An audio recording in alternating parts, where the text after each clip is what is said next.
He was on the floor the whole movie.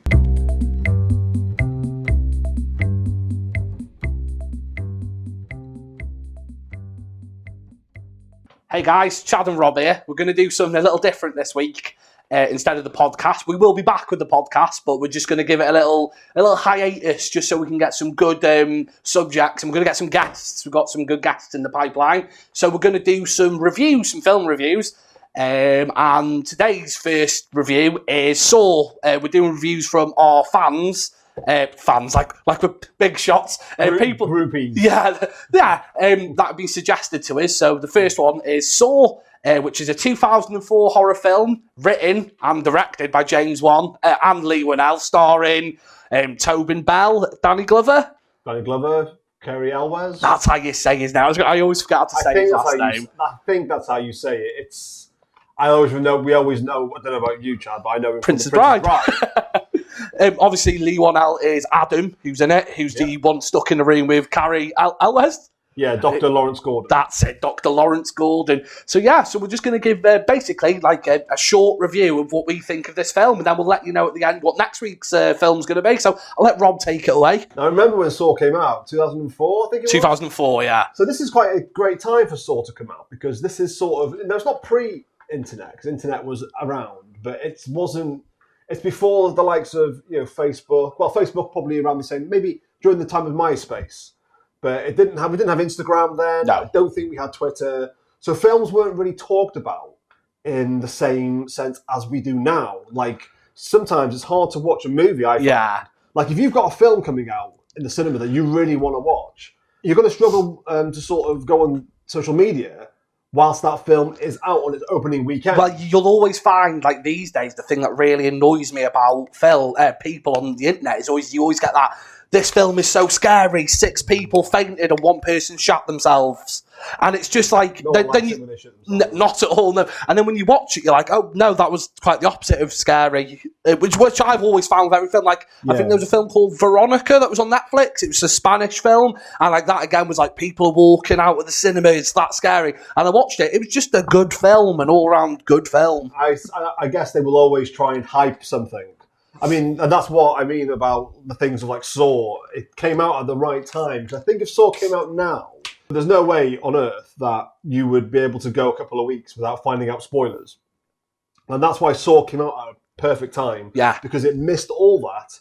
Like, it's just, I remember at the time we watched it and it finished. And I was just sat back and I was just looking at my friend thinking, what the hell was that? Right. As in a positive way. I just thought, what a movie. Where's this come from? Just over 90 minutes long, literally does not leave any space for breathing. It constantly is something right from the start. Yeah. It's going, the plug opens. The light goes down. It's the key, isn't it? It's the key for this chain. It goes down and straight away you're sort of just grabbed into the whole thing. And you just, I just couldn't believe what I saw at the time. No. But on the rewatch... Did you go cinema to watch it? No, I watched it in my house, and I think it was a video rent. I think it was a Love Film DVD rental. Love Film? I think it was. Wow. But I thought it was just an original piece. Yeah, exactly. But they beforehand, Lee Winnell and James Wan, it was a short film, wasn't it? I did not know that. In university where they came out short film in 2001 in Australia. Right. I think it was called Saw as well. Okay. Don't hold me to that, I'm pretty sure it was. And I think I have mentioned to you this before, but you know where they got the idea of cutting the leg off from, yeah? It's from Mad Max. Yeah, the bit at the end where he throws him. Yeah, where he throws him the saw, and he's like, you won't cut through the chain, but you can cut through your foot, basically. And that's where they got it from. Right. I've saying to Rob before this is probably, I'd hazard a guess at probably the 10th time I've seen Saw. My second. I've only seen it once, and that was when I first saw it. But luckily, I remembered a lot about it. Yeah. But there was the little things in the middle. But going into the film, so we rewatched it this week. Yes. And this is only my second, and I was. I did find new things in the movie that I sort of forgot. Yeah. But like I say, it was still a bit of a there was still a lot to absorb. It's not a movie you can sort of sit back and watch and sort of like now. I'm very guilty for this. I'll watch a film, but I will go on my phone sometimes. Okay. And I'll try and do the both. So it's things like that. But again, Saw came out at that time, and I didn't have my phone on me. I don't think I even had a phone then. So I had my full attention, And this time, on this watch, it had, again, my full attention. I knew it was a movie that you have to watch. Yeah. Look away once, you're going to lose yourself. Because there's those little bits like when, is it Zab? Goes into the room and Dr. Gordon's talking. Yes. And he goes, that's John Kramer. He's a good man, basically. But then at the end, obviously, you find out John Kramer is Jigsaw. Yeah. This isn't a spoiler for him. And it's just like little bits like that I forgot. But like I was saying a minute ago, this is like my 10th time watching it, and every time I watch it, it seems to go down ever so like. It's a good, like you said, it's a good film. It deserves the credit it got, but I prefer number 2. I'm a big fan of number 2. I remember number 2, but I've not watched any Saw films since 4. Okay, you're not missing much. I didn't bother because I sort of knew, basically after a while, a film will, the first movie is usually quite big, and then usually the sequels go from there, and some of them do have some interesting, some movie franchises like we've spoken about before, Nightmare on Elm Street 3, The Exorcist 3. Yeah, great point. But for me, Saw just carried on being worse. They were basically they used this word a gore now. Yeah, it was basically porn for gorehounds, wasn't it? You know what I mean? They like seeing the violence. I've not heard that term before. Gorno, yeah. Gorno. My problem is with it now is I don't know if it's just because I'm getting a bit soft in my old age, but number 1 is a lot more, what's the word, nasty than the others. Because in the first one, he makes a man who tried to kill himself go through a pit of razor wire, and then a man that was getting disability, like, he burnt to death the guy who was like on the, the people you burnt. Dripping in the wax, wasn't it? Yeah, and I think they're like minor things, but like in the second one, he's like, you sold drugs and killed 10 people. Now, he deserves to be in those traps. I get that. But like the man that tried to kill himself, did he deserve to crawl? I know the whole thing's like about, like life's worth living. It's about being grateful. Yeah, but I mean, I just think it's like, because like in the later films, as you were saying, when you start getting to like 5 and 6, he's just killing people for the fun of it at this point. But it turns out, it's a long, weird story. But yeah, I just think the first one's nasty. Like it's a nasty film. It's a great film, but like you sit there and you're like, oh, this man, he's frauded the government, so he's like, find the codes on the door, but you're full of liquid. And it's like, what? His reasons in the first one, I'd say, are more sort of like more harsher than say in the sequels. Well, he seems bitter up till in the 4 first anyway. one. Obviously, the people who are getting, who are being like trapped, basically. Yeah, those are the ones who are doing the bad things. Yeah. And like Lawrence Gordon. I mean, do you know what? Lawrence Gordon. What did he do again? Cheated on his wife. Okay, yeah. Well, obviously, that's bad. But the thing, yeah, is, but like, that's bad. But I think the foot coming off is a bit exactly. Much. Yeah, like tell his wife he deserves to be caught. Yeah. Don't make him cut his foot off. Yeah, I think the problem with the first one is that it looks, to me, it looked a bit more amateur. The movie. Okay. It felt, and that might be because some of the actors were new at the time. Right. Obviously, Cary Elwes. I mean, to be honest with you, this is something that got me. Cary Elwes, though I think he's a great actor, I didn't think he acted very well in this. I thought he was a bit more, I thought it was like he was making one of his first films, not one of his. By this time, he already made Princess Bride, and he made a movie called Glory, which is a great Civil War movie with Matthew Broderick. And he made other movies as well. And this one, to me, just felt different for him. When you watch this one, I just found it in areas to be quite amateur. Okay. But the story still kept you there. And the shocks, when they came in, Yes. They still hit.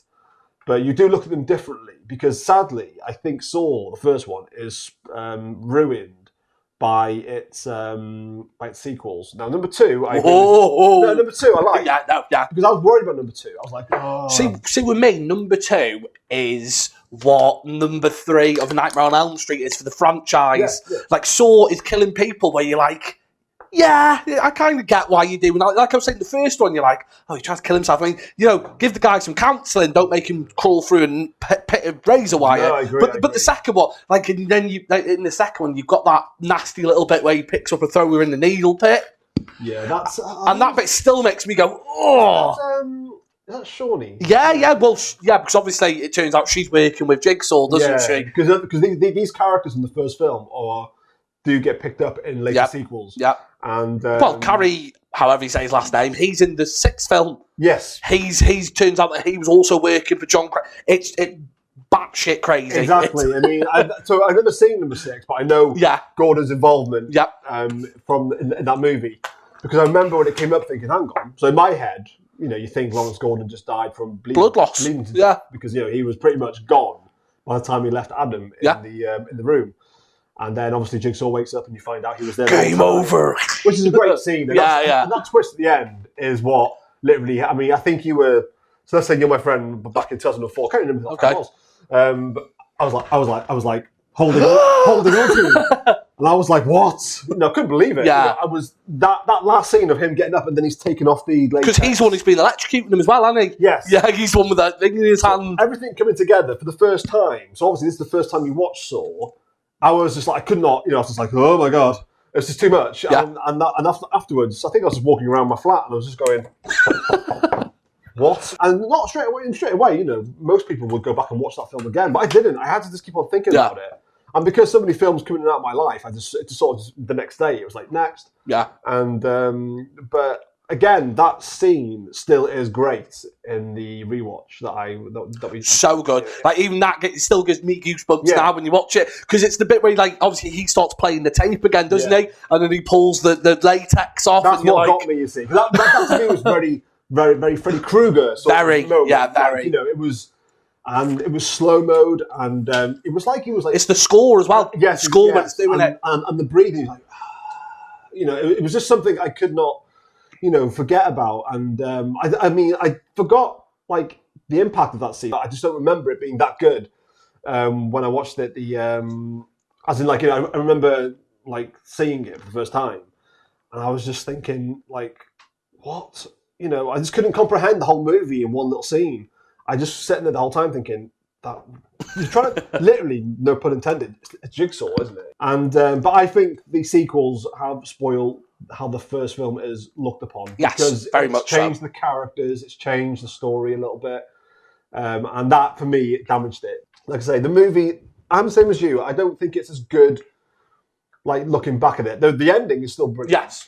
Yeah. There are many scenes in the movie itself that I actually still get. I love when Detective Tapp, played by Danny Glover, and Detective Singh, when they sort of find his lair and they start investigating it. And the guy's behind the cover with the drills. Yeah, and he starts to move and stuff. And that little scene is great. And then Jigsaw comes back, and then it's nasty. Again, I think that's a really nasty scene where he walks on the wire and he shoots him in the head. Because obviously Tapp's bleeding out from his throat, and that scene again. That scene, because really, Danny Glover, still a big actor at the time. Yeah. And obviously, anyone who loves Lethal Weapon will always be a big actor. But Danny Glover was not making a lot of films in that. No.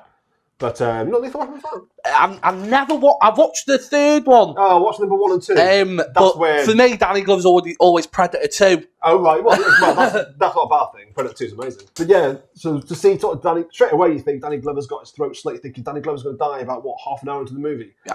And films like that, not many movies were killing off big actors like that. I mean, it started to become more of a thing. Do you remember film 15 Minutes? No. Robert De Niro and Edward Burns. No. De Niro was the main character. Okay. He's on the front cover with Edward Burns, and he dies halfway through the movie. Okay. And I'm spoiling it for you, but you might not watch it. Right. But it's always 50p in the CX bin. But honestly, that movie is, like you say, you walk into it and you think this is going to be a Robert De Niro film. But De Niro dies halfway through the film, and then it's led on by Edward Burns, and you think to yourself, well, that's new. Yeah. And that's what I mean. Obviously, for anyone who watches these movies, Danny Glover doesn't die in the movie at that point. He is still, he survives somehow. Yeah, somehow, and he still has his voice actually afterwards. It's very, very raspy though. It's obviously after having his throat slit.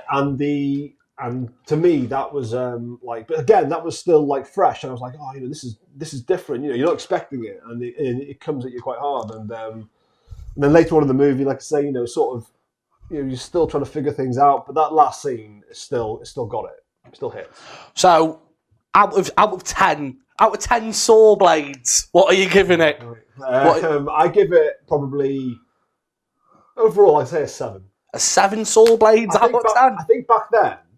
I think if you look like if the sequels did not exist and Saw just existed on its own, I think we would look back at it like we look back at 7. Okay. Because 7 was a big twist, wasn't it? With Kevin, yeah. in the box. What's in the box? Yeah, I believe that you would still get that same feeling from watching Saw now if you didn't have the sequels. But because the sequels exist, you can't ignore it because you know that later on in those movies, the story gets flipped. Yeah. Because of what they do in 6 and what they do in some of the other sequels. I will give it 6.5 out of 10 Saw blades, Rob. Okay. Like I said, for me, when I first watched Saw again, I think I watched it on copy DVD from the market with my mum, who got me into horror, my mum. And again, it was I was only 9 or 10 when I first watched it. Yeah. I think I was about 18. Yeah. No, I was 22.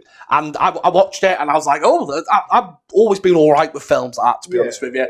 And I was like, me and my mum were like, no way in the end, do you know what I mean? And I've always got fond memories, so I always think I've always put it on a pedestal. But after watching it so many times I have, there's a lot of things where I'm like, oh no, they could have done that better. So yeah, 6 point.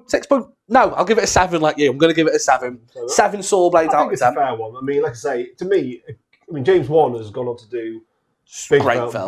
Yeah. He's taken on his own franchise, with the Conjuring movies. Yeah, Lee Warnell, he's gone on to do Invisible Man. Yeah. He's doing, he's got a film coming up that you'll love. I was meant to tell you, I completely forgot to write it down now. Is it Escape from New York? Escape from New York, yes. Yeah, he's doing the remake of Escape from New York. Who would be your Snake Plissken? Oh, you. Me? Yeah. I'll get one. Yeah, so that's our review of Saw. Let us know in the comments what you think of Saw. Next week, we're going to be doing Jaws, a classic. That'll be my second time watching Jaws as well. And yeah, if you've got any films you want us to review, let us know in the comment section. Don't forget to like, subscribe and share, and we'll see you all next time.